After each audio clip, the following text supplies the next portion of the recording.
Welcome to the Enlightenment Evolution Hour. I am your host, Rob Gauthier, the ET Whisperer. The Enlightenment Evolution Hour is a part of the Enlightenment Evolution Network. Any ideas or opinions expressed by myself, the guest, or a caller may not necessarily reflect the same opinions of the Enlightenment Evolution Network.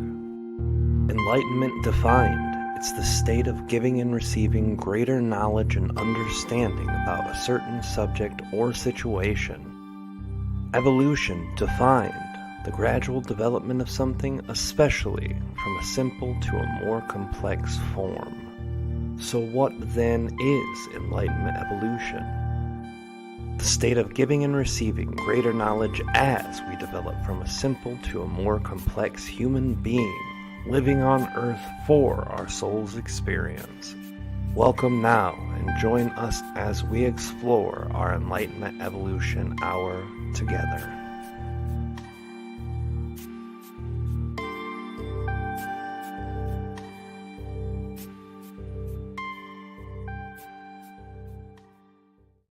Hey everybody, welcome to the Enlightenment Evolution Hour. I'm your host, Rob Gauthier, and this is the Enlightenment Evolution Hour. As you guys know, the Enlightenment Evolution Hour is a part of the Enlightenment Evolution Network and simulcast out there to all my brainiacs and the Matrix Minds. Hello, Matrix Minds. People, what's happening?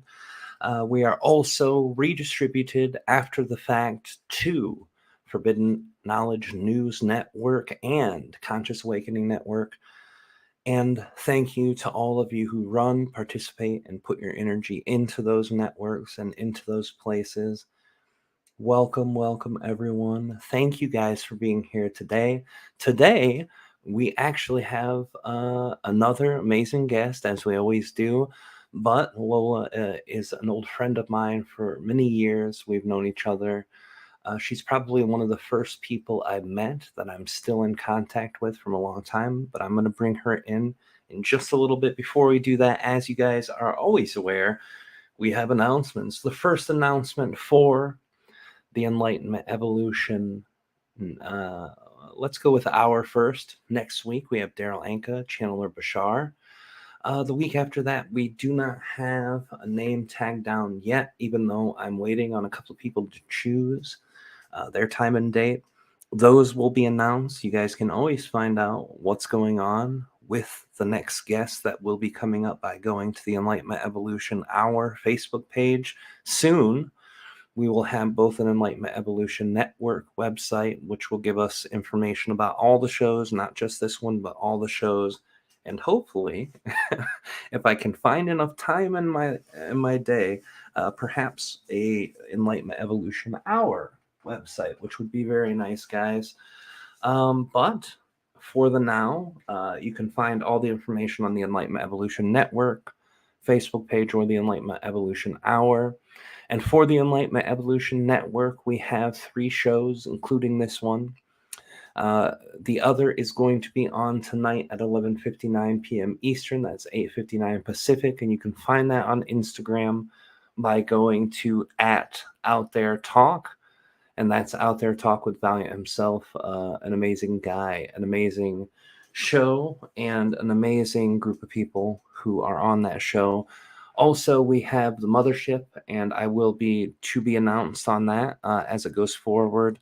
One of the 3 hosts has been dealing with some medical issues, and he is willing and accepting all love, energy, prayers, whatever you do to send healing to William Piper from North Dakota, one of my dearest friends, my oldest friend in the world from 1984, 83, probably 84, 83, 84.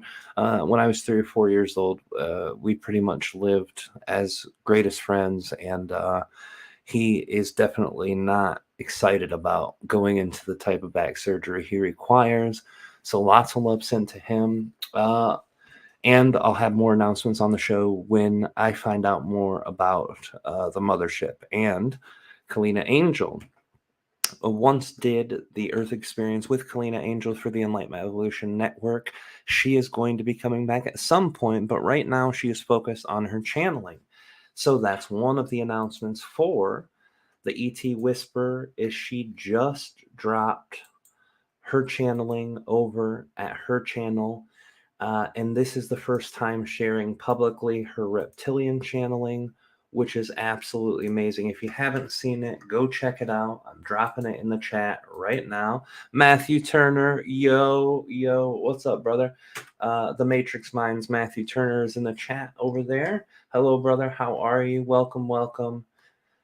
And there, oop, I put up the wrong link. Like a donk, I donked it. Here we go. Let's try that again. Kalina's brand new reptilian channeling. And another thing to announce, I have an interview that is public right now with the Psychic Babes.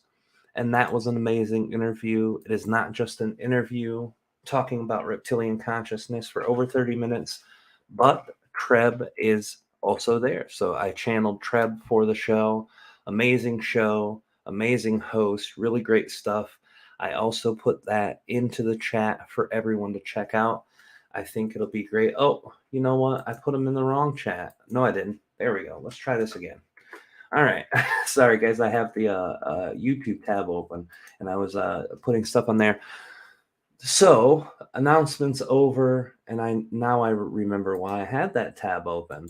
Before I run us completely off the rails with my blathering, I want to introduce my guest for tonight. Lola Singer, like I said, amazing person who I've known almost as long, if not longer, than anyone in this community. She is a language of light activation singer, hence the name Lola Singer. She's a Thoth Tarot reader and a spirit guide artist. She is an energy worker, and Lola Singer is a light language artist, Thoth Specialist, Esoteric Scholar, Ordained Reverend, spiritual mentor, Reiki Master, student of life with a degree in psychology. She works with individuals to empower people through tarot, metaphysics, energy healing, and light language song. And holy moly, guys, I know a lot of people here really love and enjoy light language. What a treat you'll have tonight when we talk to Lola. Lola also loves connecting with people and their spirit guides through art. She does amazing artwork. She also will create a drawing with your guide, the most helpful to you in the moment in that time, and share any personal message that the guide might provide to you. And each spirit guide drawing includes handwritten light language codes that match the energetic frequency of your unique guide. Amazing art. Links are in the description. But before getting into all that, I think the best thing to do is just bring Lola in herself and have her share who she is with everyone. Welcome, Lola. Thank you so much for coming to tonight's show. We appreciate you so much being here. Well, hi, Rob. Of course, I love being here with you. It's amazing to have you. And I don't know if you have had the opportunity to bump into some of the people who are here, but I definitely want to get them to know you. And the first way we get to know any person here is asking them the question before the question. Most people want to know what your story is, but before we know the story, I want to know what created the person who was you, the person that was available to have a story. What things through your childhood and your experience in your younger adulthood, what opened the mindset, the heart set, whatever it is within you that was open to having some experience? Okay, well, I hope I can be an inspiration to other people in that if I could break through my own indoctrination that I created for myself, that anyone can. Okay.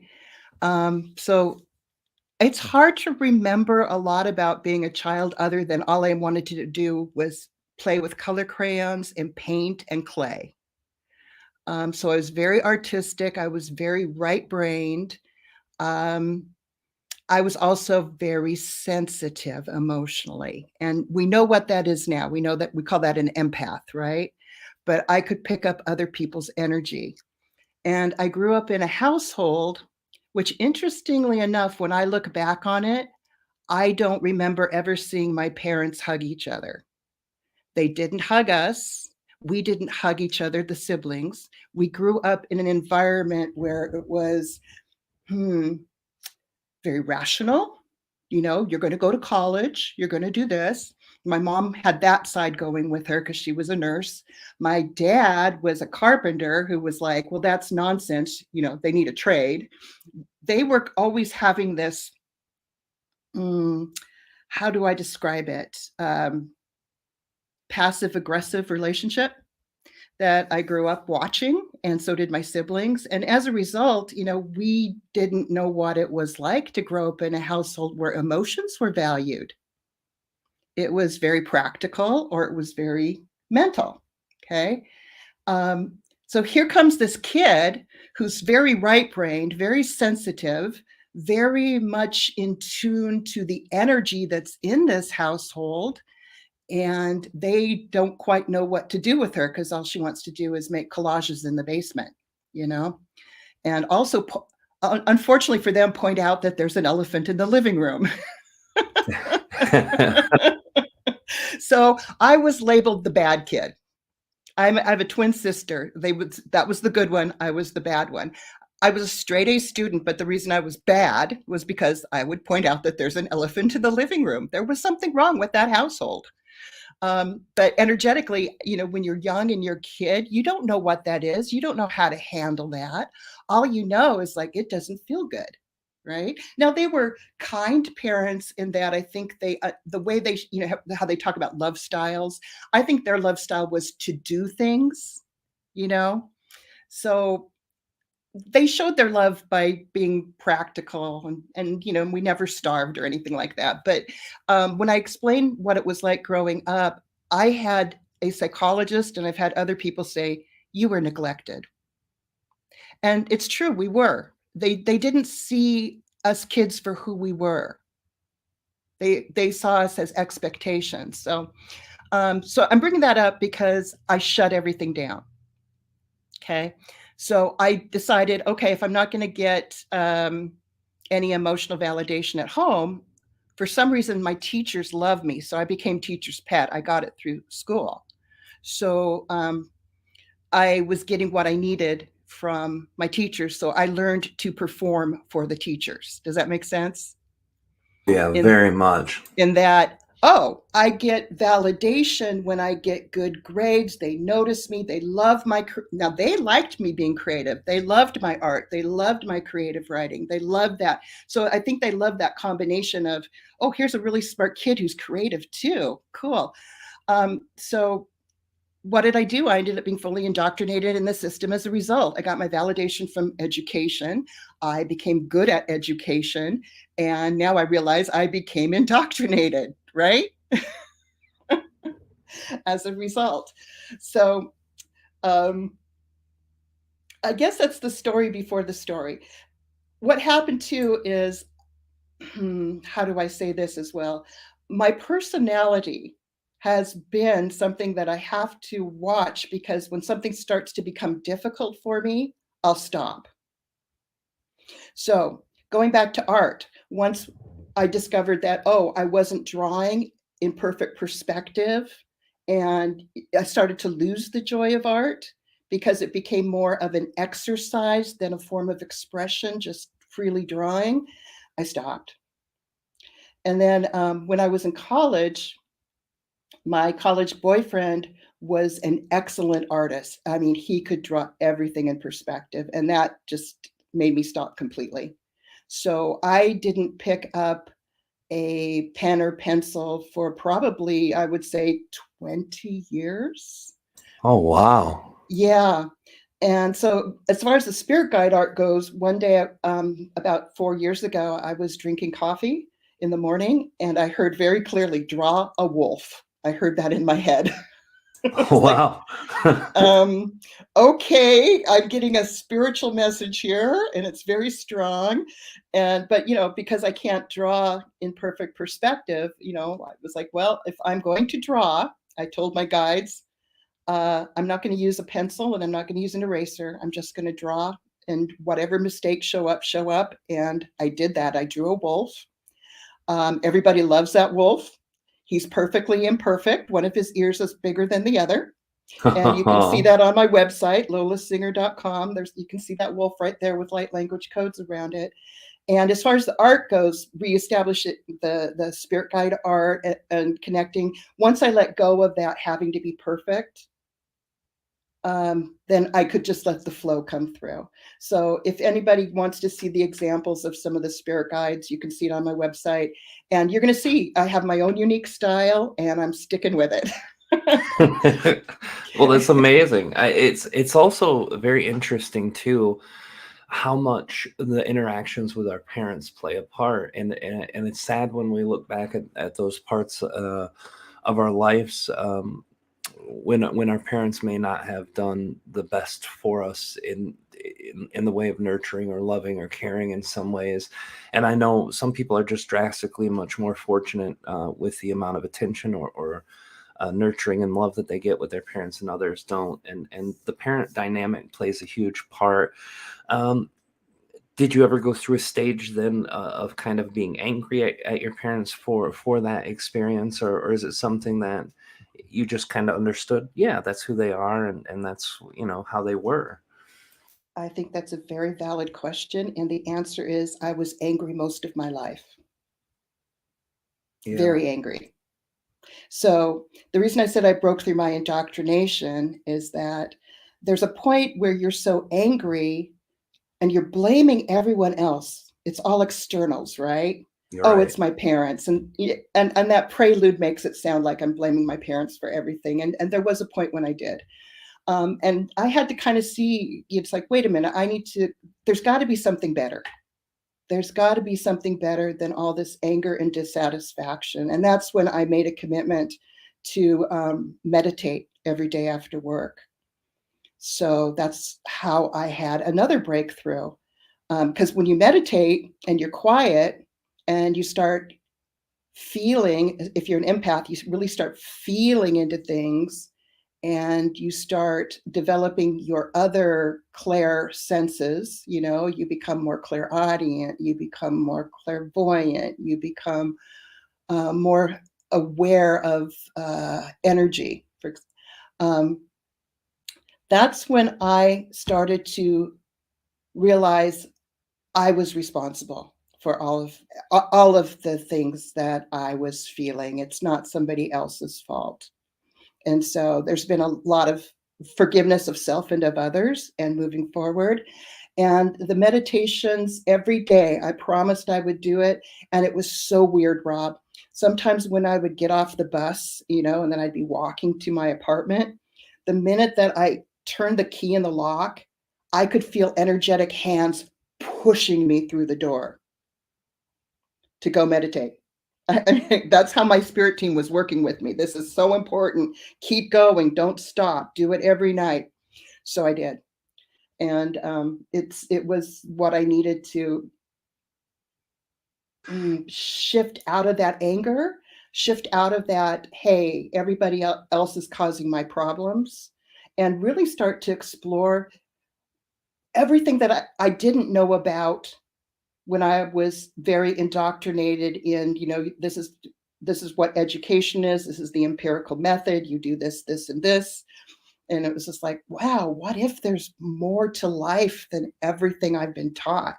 And that just opens up your doors of perception, right? It's like boom, boom, boom, boom, boom, boom, boom. So I had a huge spiritual awakening. My kundalini rose. I was getting the twitches and the shakes. And as part of my meditation, I also started singing and speaking in a vibrational tone in some kind of language. I could not figure it out. What in the world is coming out of my mouth? And this was about 10 years ago. And nobody knew what light language was then in my community. So I didn't know what it was. So I kept looking but I had learned that sometimes when people have a Kundalini awakening, that they automatically tune into coping skills that people have used for thousands and thousands of years to deal with that energy. So they'll spontaneously do yoga positions and they've never done yoga in their lives. Or I also read about people who start speaking in ancient languages like Hebrew or Sanskrit, and it's perfect Hebrew and Sanskrit. They've just never been exposed to it. But what they do is they're tapping into this energy, these energy bubbles that help them to cope with the release of the Kundalini. So I thought, well, maybe this is an ancient language I'm speaking. All I knew is it made my body feel good. That's what light language does, right? It shifts your energy. You feel good. You feel energized. You feel clean. So part of my meditation was just allowing the sounds to come out. And I tried finding out what dialect it was. I listened to everything on every computer because at first, when I first started singing, it kind of sounded like happy gypsy music. It was great. Well, maybe this is a gypsy dialect. So I looked up the dialects, and it wasn't that. And I thought, well, maybe it's an ancient language, since I'd read about that, about Kundalini. So, you're looking into the ancient language and listening to exam, go, nope, it's not that and that and that. So I was getting really frustrated because, you know how your little mind works. It's like, I gotta have an answer. I gotta have an answer. I gotta have an answer. So I I found a meetup in my community. I lived in Seattle at the time, and it's a spiritual meetup. And I thought, oh, great. These are people who can give me an answer, right? So I go to this meetup, and there's lots of people there, and they introduce themselves and tell all the things they're doing, like, oh, I'm an energy healer, or, I'm a psychic medium, or I do this. I go, wow, these are the right people. So when it got to me, I said, well, I'm speaking in some kind of weird language that I want to find out about. And they just kind of looked at me like, huh, we haven't heard that one here before. And I tried to explain to a few people. I tried to demonstrate it. And as lovely as that group was at the time, 10 years ago, they simply didn't know what light language was. It is not as prevalent as it is today. Oh no, it's funny. Last week I actually said you were the first person I ever met who did light language, and even though I was aware of Wendy Kennedy, I don't think I had ever heard her light language before this. So you're literally the first person I ever met who was actively engaging in light language, 10, 11 years ago. Yes. And you know what the most interesting part of this for your community who's listening right now? Since I could not get answers from Google searches, I could not get answers from this local spiritual community, I decided to go galactic. So guess who I contacted? I'm not quite sure if I know that answer. It's like, dang, if no one on earth can tell me, maybe someone outside of this system can.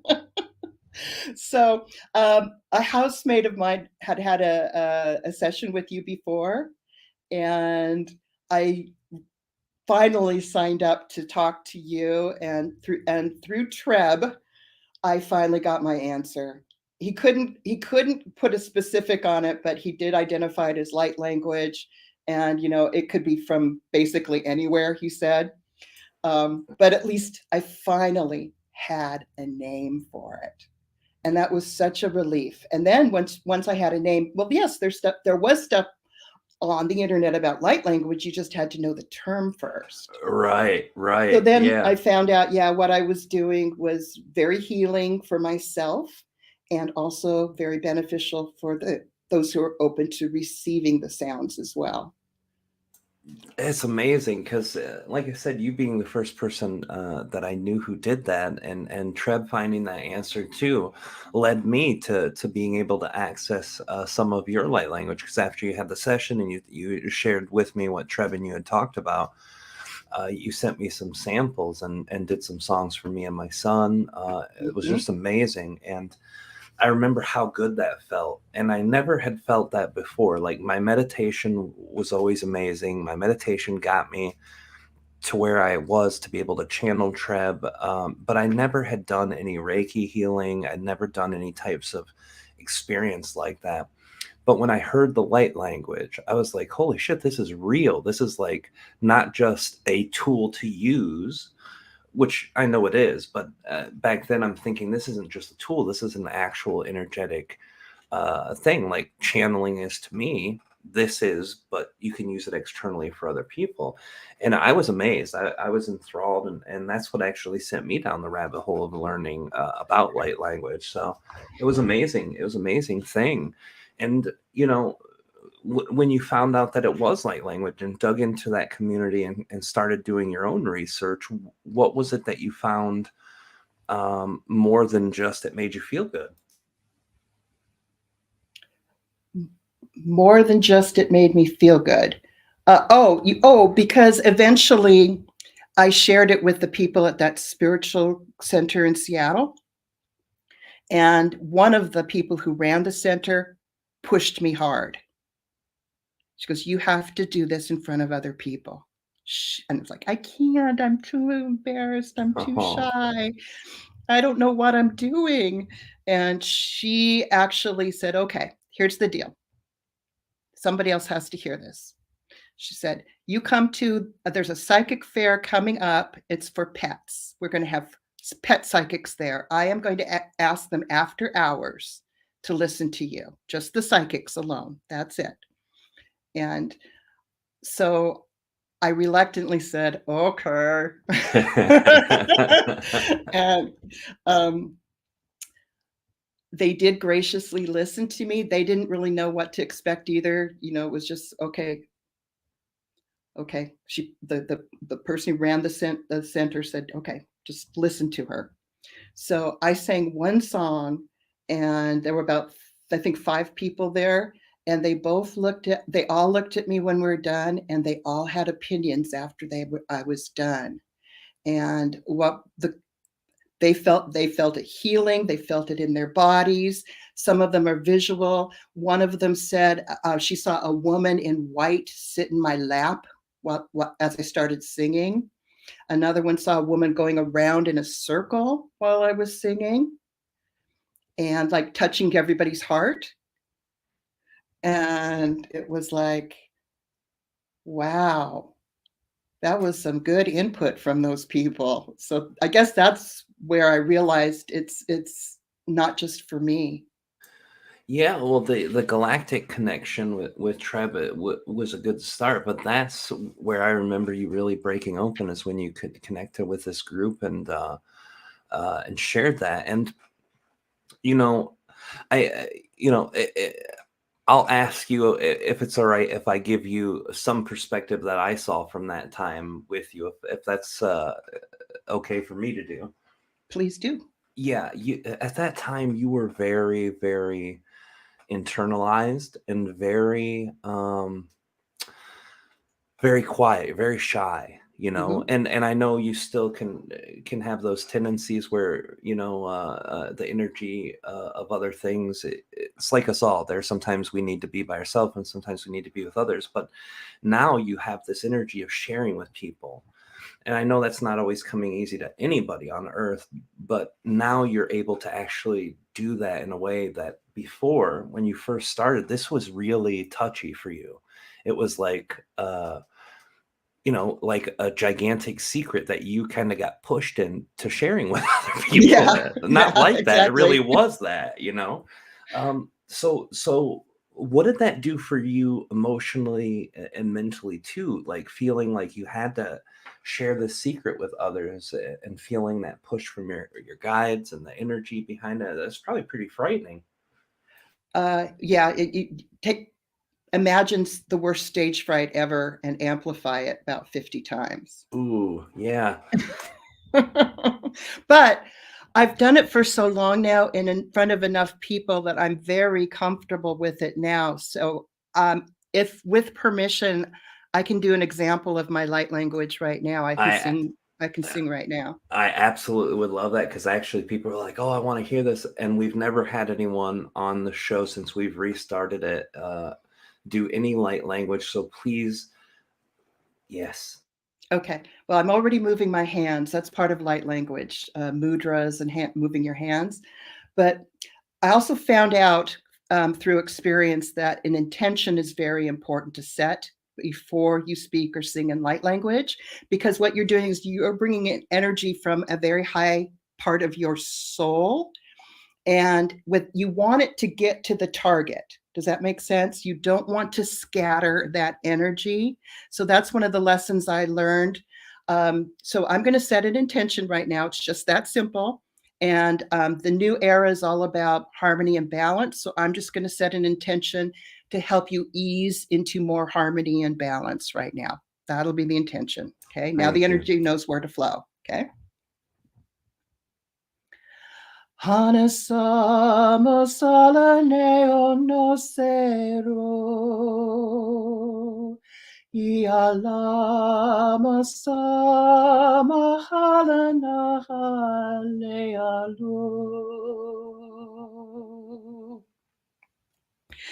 Imasu mahaleo. Imara. Imareo no mase alamayo.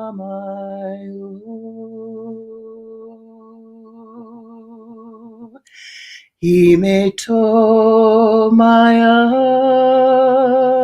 Imaya. Imale mase mahala. Hamaleo ne maya. Hamase male maya. Hamasu malu.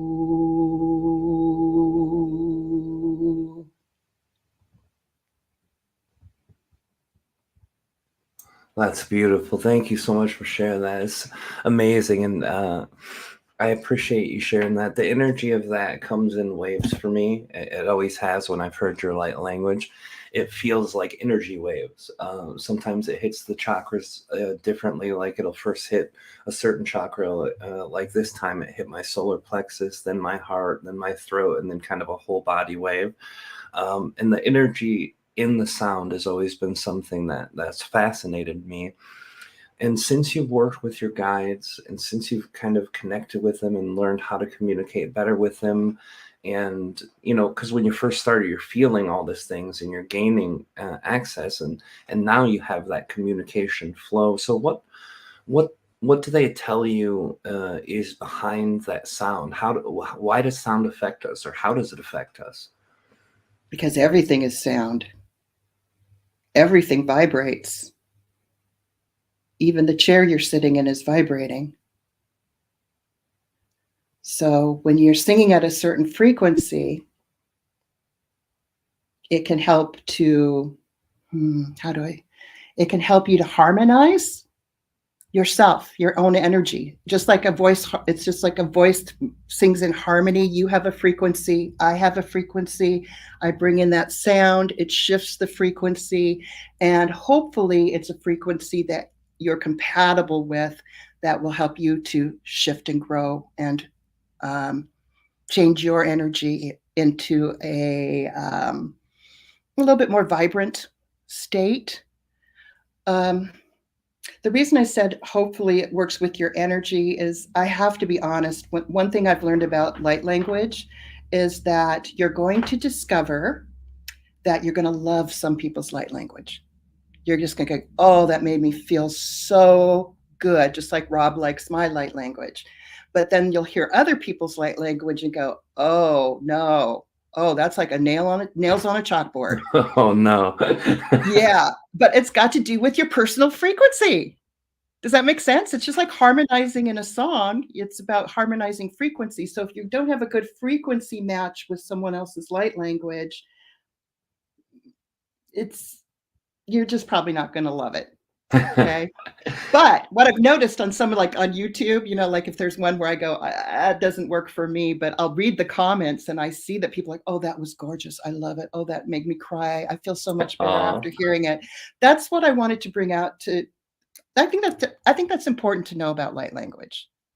Okay. Well, absolutely. And I think too, from my perspective, I've seen kind of a universal thing with light language. I noticed that people who are resistant to it mentally, who don't, a lot of the atheist mindsets or Christian mindsets, Christian, it's just witchcraft. And then atheists usually are like, well, sound can alter a mood, but it's not anything special and anything like that. But people who are skeptical but open to people who already accept light language, most of the time that energy gives them some positive effect.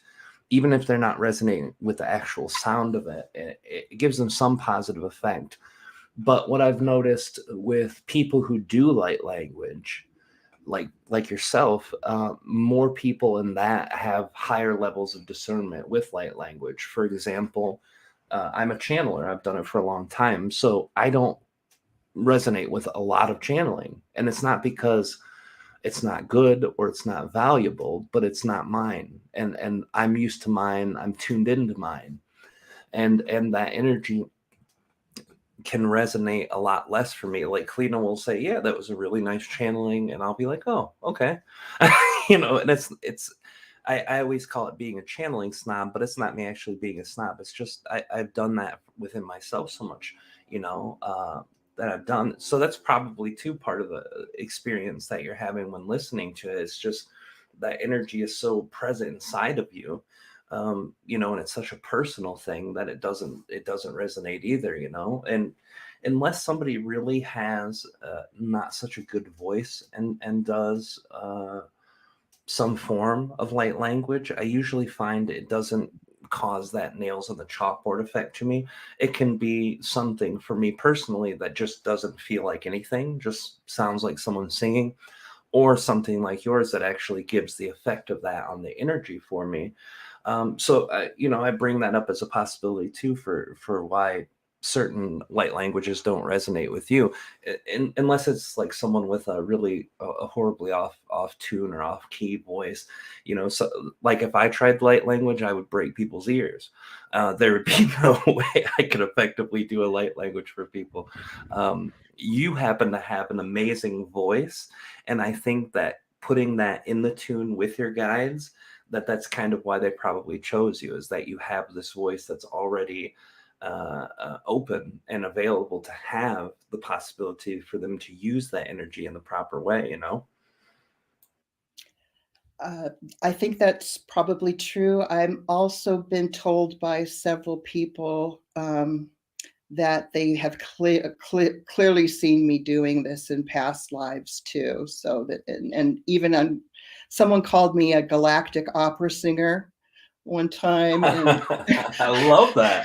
and it was like, yeah, I probably was. Speaking of past lives and stuff, one thing I forgot when you mentioned, how did this shift in light language and, outside of myself develop too? As part of that spiritual community in Seattle, this is where I met my tarot teacher, who's my mentor now. And one of my tools of self-discovery has been tarot. It has been wonderful. But here's what you'll like, Rob. His name is Eli, and he remembers a lot of his past lives, a lot. Okay. And he didn't know me from anybody else. But the person who ran the center, you know how she was pushing me to sing in front of people. One time he was going to be a guest speaker there, and she told me to sing before he spoke. Okay. So that's when remember me in my shell, she kept trying to get me in front of people. Okay. So Eli didn't know me. So I sing one song, and then he went, "Oh, well, you know what you just did." And I go, "No." And he goes, "Oh, you just sang in Lemurian. I remember that." Holy moly. Yeah. That's great. Do you feel like that's kind of what you do each time, or do you think that when you're doing your light language that it comes from different sources at different I times? Good question. I think it's different sources because it sounds different every time. That's kind of why I was asking too, because I notice, not every time it's different. I've heard similar sound vibrations coming from different parts of your light language, but for the most part, each time you hear it, it's got a different feel to it, a different sound, and a different phonetic setting. You know, like when you hear Treb and Ardif speak, they speak completely different. You know, they might use some of the same terms or things, but the general energy of the cadence is different. And I noticed that with yours too. So that's why I was really feeling like it was probably much more than just one consciousness or one guide or one flow of energy for you, you know? Absolutely, Rob. I think what I do is I just go past all the middlemen, all of the aspects of myself, and I just go to the highest possible part of me. And then the sound is based on the intention. I let that highest part of me come through. So I think that in that case, at that event, that happened to be a Lemurian at that moment when I sang in front of Eli. Okay. But in other situations, it might be a different part of my soul that's coming through. So sometimes I've sounded Hebrew where I'm doing the sounds that are like even the sounds, you know. I've sounded Native American. I have sounded all kinds of different ways. But you're right. There's a basic structure there. I mean, you know, it's Lola, but yet there's flavors to it. I like that, the flavors. It absolutely is, and it's amazing for me. You don't see a ton of light language people who can do that.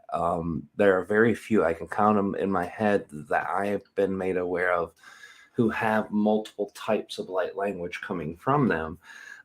You know, like right off the bat, you and Jesse Starr and Wendy Kennedy are the only three I can think of right now that actually have different forms of light language that come through in different ways. And I'm sure there are more people than that, but just the people who I'm aware of. So do you think, you know, for me, I'll give you my perspective and then see what you feel about it. Do you think maybe that it takes a certain type of person, like there is with channeling? There's people who channel one being, and then there's people who channel tons of different beings. Do you think it's similar in that way with light language, the allowance of that different shifting vibration to come through? That's a good analogy to channeling, because I know some people who speak and sing in light language. It's like I'm speaking in Syrian tongue, you know, or I am speaking with a Lyran. You know, they just know it. Okay, and that like with a channeling where someone's speaking English, but through a Syrian, right? Is speaking English through the channel.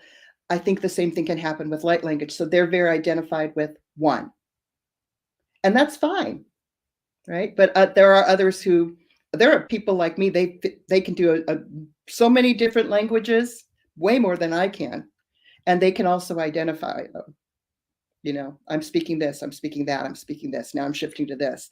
I just go with the flow. I honestly don't care where it comes from. I care about the energy and the frequency. See, I agree with that 100%, because as nice it is to put a name to something or to put an identity to something, for me, light language has never been about the mental energy. Channeling can be. I'm a very mental person, but light language is one of the few processes in our spiritual community that I'm like not engaging with in my mental body hardly at all. Some channeler like Sean Swanson's a good friend of ours. I hope one day I can talk him into coming on the show, but he is a channeler who, when I just listen to him, I don't even hear the words. I just feel this huge heart energy. And I've never even, I probably have heard 100 words come out of all the channelings of his I've heard. And it's the same with almost all light language that I really resonate with and feel. I don't process it mentally at all. And I think that's why it's so effective for me. And I think when you over process on the mental energy, when it comes to a lot of things, even channeling, some people, I think there's always a balance with channeling. You have to have a little of the energetic and emotion and a little of the mental so you can have discernment. But with light language, it's almost a pure feeling process for me. And that's why I don't care where it comes from. You know, it could be a Native American dialect from a past life. It can be, you know, R2D2 from the farthest galaxy in the universe. I don't care. It's the feeling of that energy is such a drastic thing. And when you connect with something, you'll know if it's useful for you or not. So I really like that mindset and idea. Um, I don't really give validity more to something because it has a name like Octurian or Pleiadian. So I don't care, you know. But I know that's probably puts me in a group where there are a lot of people who do care. But you know, I for me, it's about the feeling. Well, it's a left brain process to label something, right? And it's a right brain process to do light language. And they've even found that with the Pentecostal people who speak in tongues, which I Oh think yeah. it's like light language, but it's a little bit different. But they've tested them. I wish I can't remember the article, but it was like in Germany, somebody tested people who are Pentecostals when they speak in tongues, and the left side of the brain doesn't get triggered at all while they're speaking. That's insane. It's purely right brain function. That tells you then, you know, the feeling that I have in it is very very apt, you know, that energy of feeling through the process. And so I imagine in order, if you were trying to do light language yourself and you have never done it before, that's probably really the only way to break it open or to get good at it, I imagine. Yeah, just trust. I'll tell you, when I was meditating, this is how my light language started. Are you ready? Ba ba ba ba ba, ka ka ka ka ka, ba ba ba ba ba, ka ka ka ka ka. That's how it started. Now, I'm going to challenge the people in your audience to do that right now. The ba ba ba ba in your body is going to feel different than the ka ka ka. Pay attention to how it Ooh, feels in your body. holy moly, that is way different. Yeah, that's light language. That's how See, mine started. Now, do you suppose those little babies who are babbling all the time are probably speaking light language all day long before their left brain starts processing language? no, that's amazing. When you're young and innocent and you speak in a non-formal way? You're a dad? Come on, think about it. Oh my God. Yeah, you just blew my brain. That's pure source. The babies coming in here are so connected to that field of source and so disconnected from all the stupid things that we do as humans that we pick up each year as we get a little older. That makes so much sense. Maybe they're not trying to mimic language, maybe they're trying to harmonize their bodies. God, that's so brilliant. Yeah, that's it. That's got to be it. I mean, that's so crazy. And it makes sense when I did the ba ba ba ba ba ka ka ka ka. Uh, I noticed the shift. I notice where it lands in my body. It's a second nature to me from doing my oming because part of my channeling, the way that it works when I'm doing, I have to ground, and that's why I take 10 minutes off the microphone and get myself grounded really well. But the next part is the oming, and anyone who's heard that oming, it's different with Treb and Ardif, but it always shifts up and down, especially with Treb. It's you know, oh, and it goes in different places. And what I'm doing at that moment is when I'm oming, I'm feeling what chakras are vibrating, right? I'm feeling all of them and I'm feeling them individually. And when one starts vibrating really hard, then I'm trying to get the other ones to catch up. I don't want to slow it down. I don't want to try to stall it. I just want the other ones to catch up. So then, oh, you feel it in a different chakra, right? You can even feel the vibration in your chest and throat and head when you're doing these different sounds.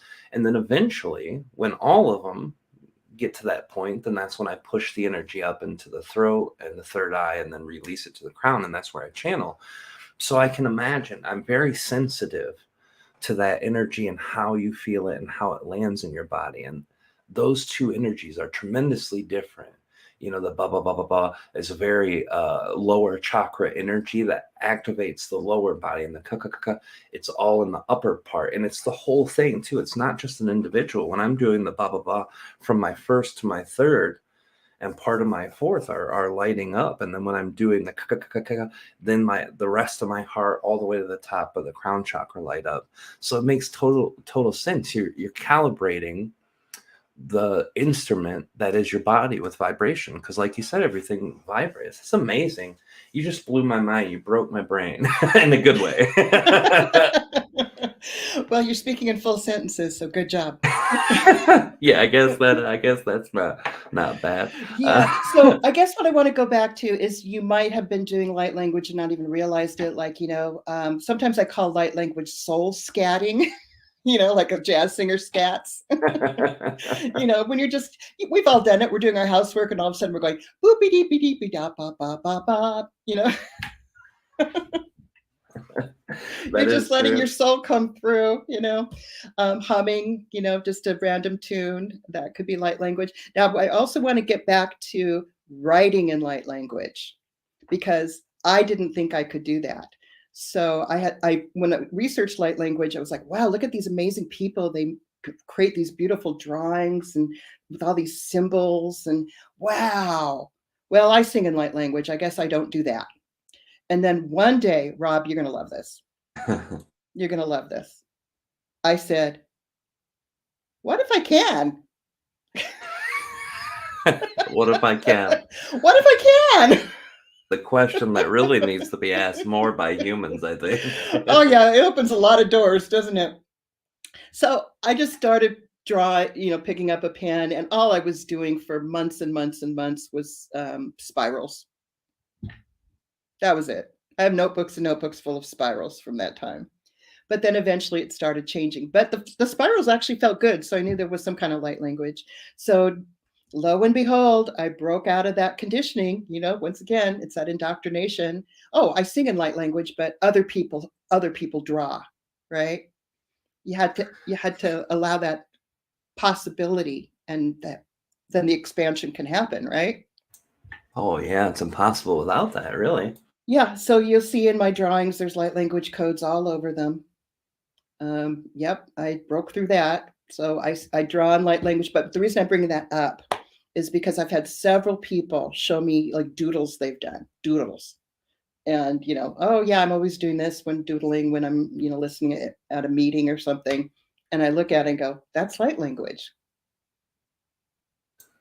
Your doodles are light language. You're expressing your soul through the movement of that pen while you're listening to someone at your meeting.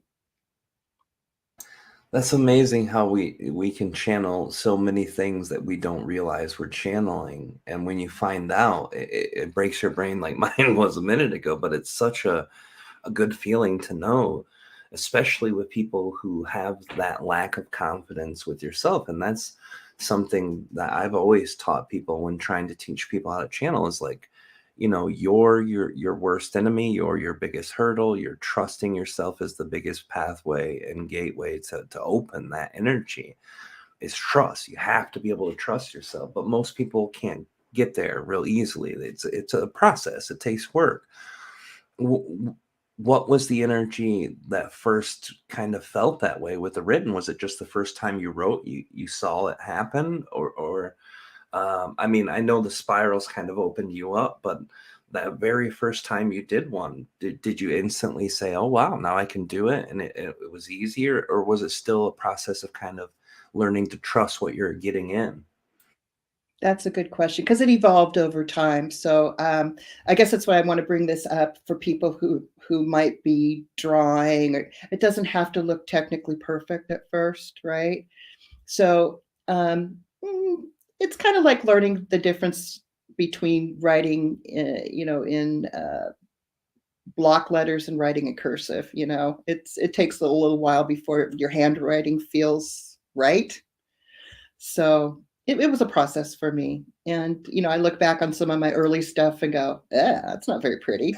But now I've got whatever it is, I've got my own style. Certain symbols want to come through. I let them come through, but other people have their own styles as well. Some people are very technical. They draw things that look like star maps.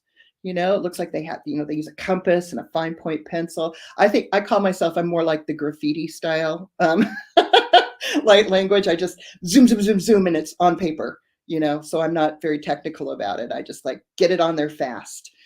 But I love seeing other people's because it can vary so much. Yeah, that's kind of the thing I was going to bring up too, is that you see light language written, and for me, that's the part I don't have to sink in with for the sound vibration to really help. But I have noticed in certain channelings that happen through that light language and certain energies, that when you do look at it as you're hearing it, or you're feeling that vibration after, because I always close my eyes to bring that light language energy in, to let it feel like I do when I'm meditating or when I'm getting ready to channel, Mhm. and then look at that light language, and then I can feel the energy come from that too. Otherwise, the light language has been kind of detached, the written part from the audio part, up until the last few years. But the energy does vary, and I think that's a lot like the similar energy between the different types of light language vocally. I think it's probably more aspects of connecting to different types of consciousnesses while you're doing that. At least that would be my best guess. Have you ever noticed that your art, the light language art aspects of it, like the writing part, have you noticed any variances in those when you're doing different types of light languages? Sometimes, but I've noticed with other people, they vary a lot. I have like two styles I've noticed. One that's very familiar that usually comes out, and one that comes out that looks, I think it goes all the way back to Mu, to be honest. It's very simple lines. I don't do that very often. It depends what I'm tuning into. But that's a good question, because this is frequency on paper, right? So like the sound, the way I describe it to people, like when I'm doing a spirit guide drawing, I'm going to be drawing these codes, and it's just pure frequency. So think about it this way. If you went to an art gallery and you saw a painting and you were looking at colors that were predominantly blue, that's going to have a different frequency and a feel than a painting that's predominantly orange, right? Right. And so same thing, I'm tuning into the guide. I'm putting symbols on the paper that go with the guide. So for example, Rob, if I get a super divine feminine guide coming through, I mean, super motherly or very, very, very feminine, it's mostly going to be circular and lots of spirals. Why? That's feminine energy. Right. Okay. That That's how makes magnetic sense. energy works. If it's a male, it's very masculine. They're going to see, not only you're going to see light language codes, you're probably going to see lightning bolts. I do a lot of lightning bolts on those guides. So if it's a super masculine guide, you're going to be seeing more linear and more jagged lines. That's So fascinating. isn't it? And then I'll tell you, we haven't talked about the guides yet. Oh my goodness, guides have personalities. I always ask for the guide most helpful at this moment of time to come through. Some of them like very feminine, some of them very masculine, some of them very serious and stern. Others are just hilarious. I've drawn guides in front of people at psychic fairs, and we have tears in our eyes. Sometimes we have tears in our eyes because it's so touching, and the stories we're getting, and sometimes we have tears in the eyes because we're laughing so hard. So some guides are super talkative. I remember I was going to a session one time and I was in a car, and I was going to be talking about the guide I had drawn when in front of the person when I got to the session, and the guide was talking to me in the car, go, please, not while I'm driving. And then I had another guide who was Native American, and he didn't say a darn word. And No. I had this session with the person. It was an online session coming up like in 30 minutes. So I contacted some friends of mine who were psychic, and I went, I just did the spirit guide drawing. I like him. He's I like the guide, but he won't tell me anything. And they both assured me that that's very common for Native American culture. They're That not makes big sense. talkers. Yeah. So you tune into the end. Okay, so you're getting the idea of all these different personalities. That's when my light language is going to look different, because some guides, the picture is going to be covered with light language. I mean, just sometimes it's more light language than person showing up on paper. Oh, wow. Other times there's very little light language because it's, it's like the image is more important right now, as far as that guide's concerned, than the light language codes. So I just go with the flow on it all. That makes sense. So you've got all these different types of people who are coming to you to get these works done, and then it would make sense that for that specific purpose and need, they're going to need a different adjustment when it comes to that. And I looked through your more recent ones on your website, and they're beautiful, and each of them have that very different energy coming from one to another. I did notice, though, we're bumping over the hour mark, so I want to make sure that we don't miss the Thoth Tarot cards, because I don't know much about that at all. And I am really interested to know, first, what it is, and secondly, how you got to get to that as part of your energy. Okay. Well, once again, that was at Spiritual Center in Seattle. Remember the guy who heard me and he said I was speaking in Lemurian? Yeah. He's the tarot teacher. Oh, nice. So I had been at a few of the events where he'd been at, and finally, the reason I decided to study tarot, and he only teaches the Thoth Tarot, was because I was actually afraid of symbols. I got deep into conspiracy theories, and so I was allowing, like the all-seeing eye to scare me. Oh, yeah. And when I realized I was giving power to a symbol, I go, that's not good. And I knew that there were symbols like that on the tarot cards, so I had to work up my courage and go, you know what, if you're going to face your fears, you're going to learn tarot. And tarot is so benign. There's nothing. I had no reason to be afraid of the symbols or anything in that. It's just another tool for self-knowledge. And what I like about the Thoth deck, THOTH, is that it is the best deck for looking at your own metaphysical, alchemical process. The imagery that's on it goes deep. I've actually read books where they tell beginning tarot people are learning tarot not to learn on the Thoth deck. I would say the opposite, because the Thoth deck has so much information on each card. I think the better way is to learn the Thoth deck and then extrapolate to others.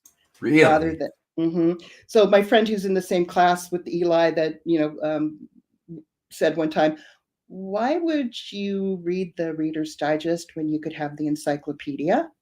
When she was describing the Thoth deck as the encyclopedia. And then once people see the difference, like one time I tried to teach a class, a tarot class, where I allowed people to bring in their favorite decks. But I said, but I'm going to be teaching off the Thoth deck, but then we'll look at your deck as well. And it was so discouraging to the students, because I go, oh, well, this is on this on this card, and then go, but there's just a pretty picture on my card. Like, oh, they didn't really, because tarot ties into ancient knowledge, metaphysics of its day, which was a science of its day. Meta means beyond physics. Meta, beyond physics.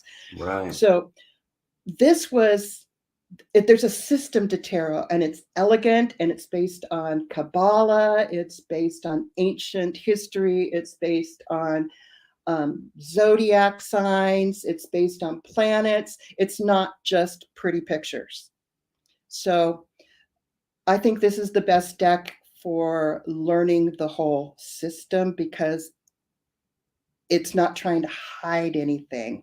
The thing with some tarot decks is they were spawned by certain, the mystery schools of England, the most popular tarot decks. And so if it's a mystery school, like the Masons, right? Well, you're not allowed to know that secret. Right. That's so they kept things off the cards. That makes sense. The most popular deck, the Rider-Waite deck, is an example of that. So when people look at their Rider-Waite deck compared to the same card in the Thoth deck, it's like, wow, it looks like, and you can get great readings with those other decks. I am not knocking them. There are some fabulous readers who know how to read those decks.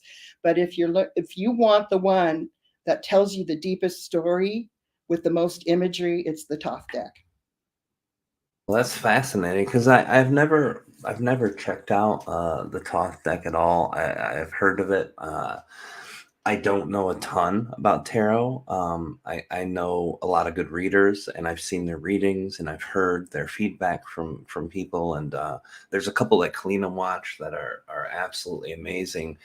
But really, the only ones I've seen are the ones that are the standard version of the ones that most people in America would use. And so the Thoth energy was something completely under my radar completely. And so I'm trying to figure out too if they're more fulfilled with the understanding and the metaphysic nature of it. Are there more cards? Are there equal amounts of cards? How does that work? Well, remember I said there's a system to tarot. There's always 78 cards.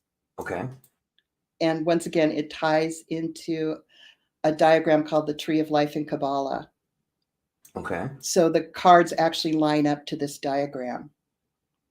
So there's much more to, it's complex, yet it's elegant. I see. So it's got to be, so it's still within the same system and it's still within the same energy, Yeah, but so it's just much more open with how it shares. tarot decks always will have 78 cards, and it's because of how it lines up to this particular diagram. Okay. And more, and even beyond that. Okay. But that said, there's different styles of tarot cards, and whatever resonates with you, go with it. Okay. So I'm not telling anybody not to use their deck. I'm just telling you what works best for me. I like all that information. Okay. I like the imagery. I like, it helps me see where people are in their spiritual process. Your deck probably does something like that for you too. So I just feel like for me, this is the richest deck. I see. It's the same exact system. It's just a different way to use the system. So it would be like getting in and behind the wheels of the same car, but just a different driver. So you're getting to the place A to B in a different way. That makes a lot of sense. I would say it's the same driver in different vehicles. Oh, yeah, that makes sense too. So yeah, it's the system itself is something I don't know. I don't know a ton about Kabbalah. One of the guests we had on recently, Tyler Ellison, he's very knowledgeable about that. But I don't. I understand there's a principle there. I haven't done enough study to do it. Is there a Kabbalah for dummies that you can share? There's all kinds of yes, there's lots of books on that. There's books on Thoth Tarot specifically, and I would also recommend my teacher's website. He has a blog where he compares one tarot card from one deck to another every day. Ooh. And writes about it, and he brings out the Kabbalistic principles and all that, and it's free. It's at the Tarot of Eli. Look at his blog, the Tarot of Eli. Eli, E-L-I. ELI. And if somebody wants to learn tarot and the complicated parts of it, it's right there. It's right there for you to learn. He also teaches classes. I still take classes from him every week, and I've been doing that for 10 years now, because you can go deeper and it's a divination tool. So it's a way of connecting yourself to the divine. It's a way to get answers about yourself. It's a way to get answers about others with their permission. It's very important to have ethics with tarot. We don't go snooping into other people's energy if you get the feeling like you're not supposed to. But if you get an okay, is it okay to do this question about, like say, like a mother might have a question about their son. I'll feel into it, and if I get a no, I won't do it. But if I get a yes, I go, okay, I got permission. Let's find out some information about your son. It's been one of my best tools for growth, because I've watched my progress through the tarot cards. I've watched my setbacks. I've watched how I've gotten over them. I've seen possible solutions. There's no such thing as fortune telling, because the future is too malleable. We have free will, but it gives an indication of what's likely to happen if you keep going the way you are. If you like what you're seeing, great, keep going. If you see something you don't like, well, that's when you apply your free will and go, oh, okay, I'm gonna stop that. I'm gonna do something different. Yeah, that's the thing. I think a lot of people who are just starting, and they do this with astrology, they do this with tarot, they do it with channeling. They're like, oh, well, this is the binded word of my soul and a contract to the universe, and whatever these people are saying is what I absolutely am going to have to deal with, or I'm going to have to look at, or I'm going to have to do. But it's never that. I mean, the free will aspect of consciousness is the most important, you know? Yeah, when you've been doing it as long as you and I have, this spiritual enlightenment game, you figure out, oh yeah, contracts can be broken. Yeah. Oh, absolutely. There's no, just like in any place in the U.S., you want to make a contract and break it, you just got to loop the holes right. Yes. So even your spiritual guidance can be renegotiated. Well, see, I appreciate you sharing with me the way that you did about it being a divination tool, and a different way to just go deeper in the self-expression, because it reminds me a lot of astrology. You have different types of astrology with different types of people who can do those different types of astrology, and there are some who I feel channel that energy as they're coming through, because you can look at the same chart just like you can look at the same cards and say this is what that's supposed to mean. But the people who've done years of that experience, they go so deep into the topics and show, hey, this energy is mixing with this energy, and this means this, and it's a complex concept where it's not just one thing, one chart, one card. It's how all of them are playing into the energy of each other, as well as the whole picture thing. So it's always been fascinating to me to, I've never done astrology or tarot, hardly at all. And I've given the validity of that because Kalina has always enjoyed those. And then just listening to these videos playing in the background, someone's like basically telling my life on YouTube. And I'm like, what? Holy shit, these guys are amazing. And then I would listen, and I had a chart read by my on astrology by Rick the astrologer, and I put it up on my YouTube because it was so profound and so right. So I get what you mean, that multiple layer of diving deep. And for you, this deep diving is a continuous journey, just like the spiritual journey. It's something that's ongoing process. How do you feel about your place in that now, though? Do you feel like you have just a really deep understanding? Obviously you wouldn't keep going if you didn't feel like that understanding could be more, but I imagine at 10 years of doing this, you've got to have pretty heavy, deep, intricate understanding of the whole picture thing, I thank you for that, and I would hope so. After working with these cards for 10 years, it's given me an understanding of myself and the spiritual process and the physical process and the emotional processes that we go through all the time.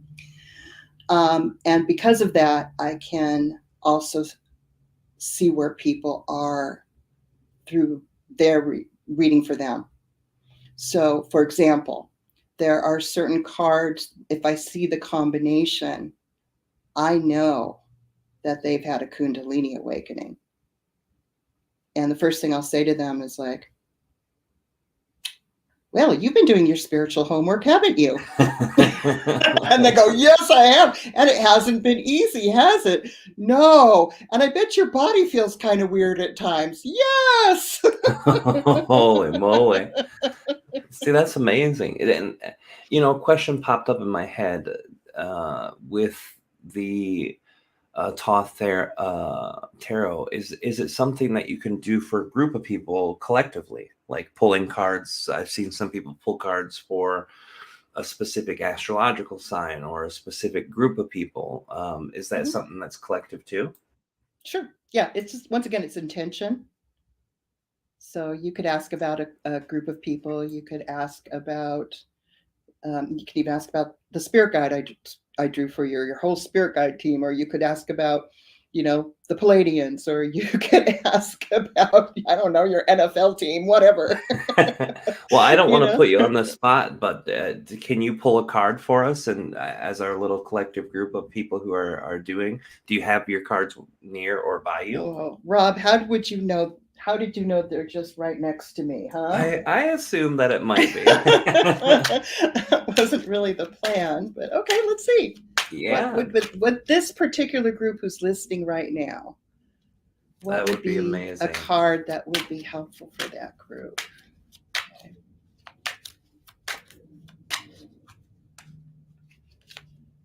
Okay, I got the 5 of discs. Discs are pentacles in most decks. That is very earthy. And the card is about worry. So we've got a group of people who have a lot of concerns. And when we're worried, we're stuck, right? We're stuck mentally. We're not going anywhere. So when I get this card, it's a reminder for me to go, oh, okay, what is making me feel stuck right now? And, I think we all know worry is not being in the now moment, is it? It's Right. being, it's the future. Okay. So I guess perhaps this is a advice for people to savor the now moment. You're safe right now. You're here. You're listening to Rob. Okay. Nice. You're probably sitting in a lovely chair. Maybe you're sipping on a soft drink, right? So That's amazing. in the moment, you're fine. Okay. But when you go into worry, and I'm a Gemini, so my mind can just race into worry quite easily. The what ifs. You're in the what ifs instead of the now. I say it's beautiful because this is something that I've heard a lot of people talk to us about personally, as well as myself and Kalina. There have been so many things that people are going up against right now that feel stuck. And that energy of being stuck is such a hard one to deal with. But you can't be stuck if you're in the moment. You know what I mean? And that's a beautiful reminder for all of us. I know for me, it hits home. And I hate to jump into the lightning round as quickly as we did, but it's past that time. So I want to play the lightning round with you if you're open to that. Basically, a few benevolent questions, and you can pass them if you don't want, or if it's something that's too hard to think because you have a lot of favorites on something, or whatever the case is, just let me know. But the first question I always ask that will help our listeners get to know you better as not just the Thoth reader or the galactic guides artist or any guides artist or the light activation singer, as a person, human being who has personal preferences and experiences. What is your favorite color? Red. Red. Is it something that feels good, that looks good, or a bit of both? Oh, I love the energy of red. Yeah, I have a red car. I've got a red drum in front of me right now. Yeah, carnelian, love it. Red. Red's a beautiful color. Thank you for sharing that. And what is your favorite food? Something hot and spicy. Either probably Mexican food. Oh, Lots, you can lots never of go wrong chilies. with that. Oh, yeah, that's my. Unfortunately, I can't do Mexican a bunch. The spice is great. That's fine. It's the carbs that kick my butt, and most of the stuff I like is galactic carbs. Yeah. But what is your favorite band and or song? Well, that is complicated because I'm very eclectic. but I'm just going to go with what I love the most since being a preteen. The Beatles. Who doesn't love the Beatles? A person of my own heart, I definitely enjoy the Beatles. Kalina loves the Beatles more than I do too. You can't go wrong with the Beatles. I mean, they've got so many great hits. Thank you for sharing that. Let's see where we're at. Okay, so what is your favorite animal? Dog. Any specific breed or type? Mutts. Love the mutts. Yeah, they are the nicest and most friendly for sure. Mm-hmm. Thank you for sharing that. If you had to choose one place in the world that you were at, that when out in the nature you enjoyed the feeling and the beauty of it, what's your favorite nature place? Golly.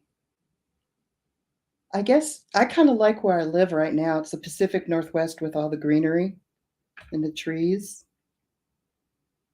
I guess I'm living where I'd like to be. Is there a specific spot, like a park or a forest that you go to that you enjoy? Oh, you know what? I think I'm going to change that. I just thought about what I loved the most as a child, and I still do. Japanese tea garden. There's a beautiful Japanese tea garden in Seattle, and it is magical. Oh, that's amazing. Yeah, those types of places always call to me on a soul level too. Japan, I've had that connection with, but Kalina's family has a bamboo forest where they live in North Carolina, and her dad created a lot of these Japanese style structures, like a barn and Little everything. bridge. Yeah, it's so beautiful too. I really do love that. So thank you for that. And the Northwest is somewhere I have not been. I've been all over the Midwest, the Central Plains, all up and down the Eastern Seaboard. And I've been in the Southwest a little bit, not a lot, but Northwest is one of the few places I haven't got to go as a region. And I hear so many beautiful things about it, just that it's so gorgeous and so beautiful up there. So I definitely want to check that out. Thank you for sharing that. The last question that we have for you on the lightning round would be, what is your favorite childhood memory, if you have one, or maybe a feeling, anything that you can share, if you feel like sharing about that? You know, I seem to remember my parents having some kind of like dinner party when I was still in a crib, so maybe about, I don't know, 2 years older. I remember crawling out of the crib, getting out of the crib, climbing over the bars. Uh, so it was a freedom, huh? Yeah. So you could go snoop on what was happening. That's amazing. Well, thank you for sharing that too. And I did want to say something when we first had started, but it slipped my mind until we brought back the childhood time and energy. You said that eventually it came to this place in your life where after all the anger happened, you finally figured out, that you can't go on that way, that it's not productive, that it's not helpful. But in the spiritual journey, you also learn that the energy of the things around you are kind of like the things that you need, and a part of your own experience being created too. So that that energy with people who are having problems with that now, is there anything you would suggest to them, people who are going through the "this is happening to me" phase, or feeling like they're being victimized by circumstances, people, or the world around them? Is there anything you could share that might help them with that idea a little bit? Well, I've been going through the grief process lately. I had a very complicated situation with a mama cat who passed away, and I was pissed off about it at first, and I had to realize that's part of the grief process. Okay. So when we're in the midst of a change, whether it's pleasant or unpleasant, we're giving up part of ourself. and becoming someone new constantly. And that's something you learn in tarot readings as well. We're always rebirthing into somebody new. So is birth painful? Yeah, birth is painful. Mental rebirth, emotional rebirth, physical rebirth. It's all painful. So what I would recommend is be kind to yourself and realize you are phoenixing. You're becoming someone new. It feels like you're in the worst place ever. But, you know, if you look back on some of the experiences you've had, and I know you can do this, Rob, because I know a little bit about your story. If we look at some of the hardest things that we went through, they were some of the best things that ever happened to us. But we don't see that in the moment. So I just want to remind people of that. That's so powerful and so true. The things that seem to be the worst are always the greatest shifters in your life. The same with anger. You know, the most pissed you've ever been in your whole life was also the time, if you can look back at it from a distance or from a healed area, you can see that that's also the place that motivated the most change and action in you to change. And the most sad that you've ever been was an experience of letting your heart grow. The sadness comes from a desire to feel whole or to love someone or whatever the case might be. So beautiful advice. Thank you so much. And a lot of people are really grateful for your sharing tonight in the comments. And we want to thank all of you guys. And before I get to the place where I want you to share where people can find you, what you got going on. Two things. The first is just real quick announcements. Again, guys, remember to go check out Kalina's video and go check out the interview. I marked him earlier in the chat, so you can dig for him, or Kalina, you can share that again. And secondly, I want to thank you, Lola, to getting to connect with you and getting to know your story and your energy and how these things came into your life. It's always been amazing for me, and you've always been such a kind person. I really saw this amazing shift with you, that Phoenix experience with you. You know, the first year and a half I knew you, you were just so quiet and shy and very timid about the things you were going through, kind of shocked. You know, I felt a lot of shock energy with you too. And you become this person who shares from the depths of your heart, and sharing these things that once you would have never even probably considered even speaking about out loud.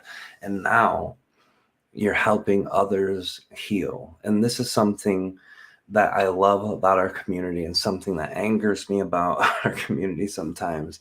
I love when someone can share from the heart and be at a place where they are going to help others and want to help others.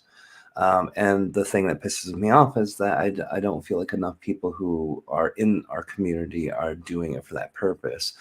So when there's a person who is legitimately sharing what they've learned to help others with their lives be better, my hat's off to you. And I'm very, very grateful for you coming here tonight, but also just being in our community in general. So thank you so much. And I want to give you the opportunity to share with everybody what you've got going on, how they can reach you, the services, whatever you want to share. The floor is yours. Okay, thank you. Well, I have a brand new website that I haven't even announced yet. So if anybody wants to look at, you'll be the first to see it. It's called lolasinger.com. And on it, you'll see all the social icons. So you see that if you're interested in being a friend, I'm on Facebook. My business page is called Light Language Arts. My personal page is Lola Singer. You'll see there's a link to my Instagram, and I'm on TikTok now.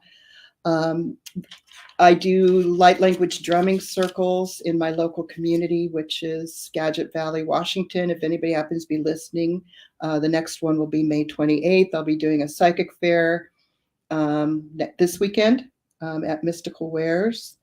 And if anyone's interested in spirit guide drawings, I love doing them. I love the surprise of the guides that come through. I am now offering those online. I can do a drawing and send you an image with a written message about what they say. So if that interests people, I'm offering that service now. It's new. You can do that on my website. Contact me if that appeals to you. And I can do tarot readings as well for you. I do one-on-one tarot mentoring. I don't like teaching big classes. I prefer to talk to people one-on-one or maybe 2 people at a time. So if that interests you, I can do online teach tarot as well. And I do energy work. I'm an energy healer. I've got that as a service too. But basically, just if you want to, just check out my new webpage and see if you like what I do. Well, thank you so much for being here. I appreciate it.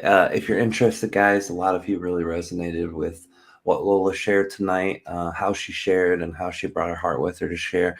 So go check those links out. All of her links are going to be in the description of any place that you've seen or heard this, whether you're here tonight live or whether you're hearing this back on the replay.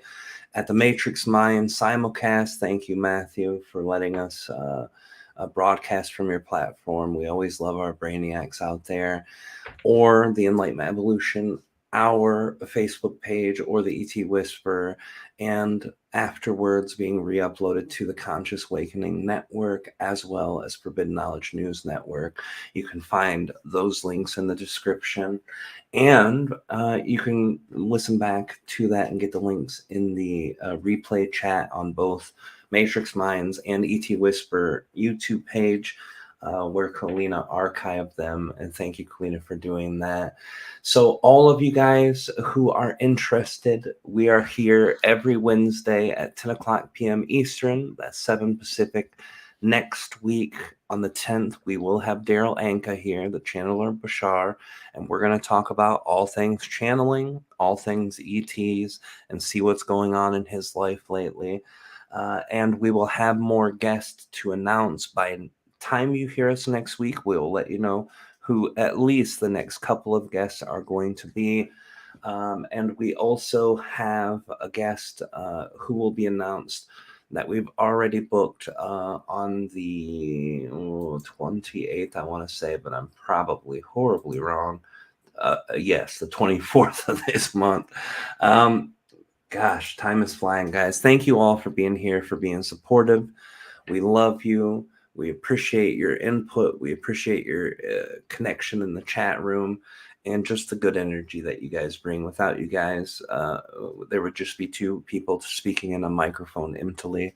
And with you guys, it always gives an energetic reflection for you. And we hope those energetic reflections are always as beautiful as yours is to ours. So thank you guys for being a part. We love you.